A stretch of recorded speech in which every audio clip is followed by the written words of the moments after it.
شفت فيلم كده رضا؟ تخيل بقى ان قصه الفيلم ده اتعملت في الكوره بجد. ادجار لعيب في منتخب غينيا بيساو، وكان لاعب سابق في برشلونه.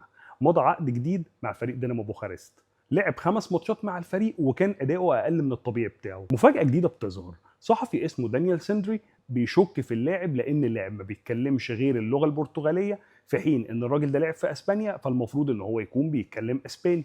الراجل ده فضل يدور وراه لحد ما اكتشف ان هو ليه اخ تاني اسمه ايميلينو، وكان بيلعب في الدوري البرتغالي. وهنا الشك زاد حوالين اللاعب ده قوي ان اللي يكون بيلعب مكانه هو اخوه التوأم. المشكله الاكبر ان فريق دينامو بوخارست هيتعرض لعقوبه وهيتخصم منه 8 نقط لو اكتشفوا ان اللي لعب مكان ادجار فعلا هو ايميلينو. تفتكروا بقى مين فيهم اللي كان بيلعب في دينامو بوخارست بجد، ادجار ولا ايميلينو؟ لو عجبتكم الحكايه اكتبوا لنا في الكومنتات، واستنونا الفيديو الجاي عشان نكمل قصتنا. سلام.